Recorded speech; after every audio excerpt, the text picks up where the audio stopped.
हरे कृष्णा। चैत्र नवरात्रि के 7वें दिन दुर्गा माँ के कालरात्रि रूप की पूजा की जाती है। माँ दुर्गा जी का सप्तम स्वरूप माँ कालरात्रि देवी का है।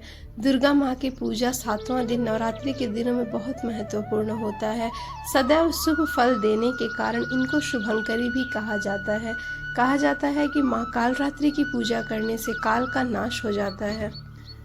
माँ कालरात्रि की पूजा के दिन लाल चंदन की माला से इस मंत्र का जाप करना चाहिए। ऐसा करने से व्यक्ति की सभी मुरादें पूरी होती हैं, साथ ही जीवन में आ रहे कष्टों से मुक्ति मिलती है।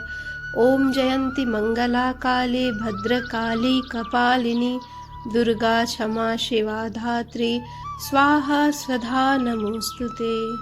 माँ कालरात्रि अत्यंत दयालु एवं कृपालु है। यह देवी सर्वत्र विजय दिलाने वाली है। मन एवं मस्तिष्क के समस्त विकारों को दूर करने वाली है। यह माँ दुर्गा की 7वीं शक्ति तथा कालरात्रि के नाम से जानी जाती हैं, अर्थात जिनके शरीर का रंग घने अंधकार की तरह एकदम काला है। नाम से ही जाहिर होता है कि इनका रूप भयानक है। सिर के बाल बिखरे हुए हैं और गले में विद्युत की तरह चमकने वाली माला है। अंधकारमय स्थितियों का विनाश करने वाली शक्ति है कालरात्रि। काल से भी रक्षा करने वाली यह शक्ति। इन देवी के 3 नेत्र हैं। ये तीनों ही नेत्र ब्रह्मांड के समान गोल हैं। इनकी सांसों से अग्नि निकलती रहती है। ये गर्दभ की सवारी करती हैं। ऊपर उठे हुए दाहिने हाथ की वर मुद्रा भक्तों को वर देती है। दाहिने तरफ की नीचे वाली हाथ अभय मुद्रा में है, यानी भक्तों को हमेशा निडर और निर्भय रहने का संदेश देती हैं। बाईं तरफ के ऊपर वाले हाथ में लोहे का कांटा तथा नीचे वाले हाथ में खड़ग है। इनका रूप भले ही भयंकर हो, लेकिन माँ सदैव शुभ फल देने वाली है, इसीलिए ये शुभंकरी कहलाएं, अर्थात इनसे भक्तों को किसी भी प्रकार से भयभीत या आतंकित होने की कतई आवश्यकता नहीं। उनके साक्षात्कार से भक्त पुण्य का भागी बनता है। कालरात्रि माँ की उपासना करने से ब्रह्मांड की सारी सिद्धियों के दरवाजे खुल जाते हैं। तमाम आसुरी शक्तियाँ उनके नाम के उच्चारण से भयभीत होकर दूर भाग जाती हैं। अब जानते हैं चैत्र नवरात्रि के 7वें दिन माँ कालरात्रि की पूजा विधि। नवरात्रि के 7वें दिन सुबह में स्नान आदि से निवृत्त होने के बाद स्वच्छ वस्त्र धारण करना चाहिए। फिर माँ कालरात्रि की विधि विधान से पूजा अर्चना करें। देवी को अक्षत, धूप, गंध, रात रानी पुष्प और गुड़ का नैवेद्य आदि विधि पूर्वक अर्पित करें। अब दुर्गा माँ की आरती करें। इसके बाद ब्राह्मणों को दान दें। माँ कालरात्रि की आरती और पूजा के समय अपने सिर को खुला न रखें।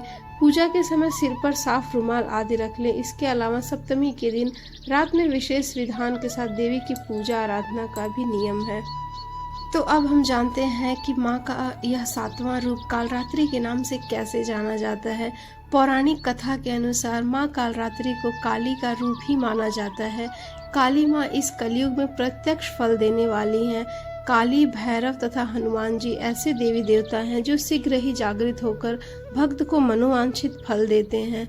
काली के नाम व रूप अनेक है, किंतु लोगों की सुविधा जानकारी के लिए इन्हें भद्रकाली, दक्षिण काली, मातृकाली व महाकाली भी कहा जाता है। रक्त बीज नामक एक दैत्य ने चारों ओर ऐसा हाहाकार मचा रखा था कि उसके आतंक से देवी देवता भी परेशान थे।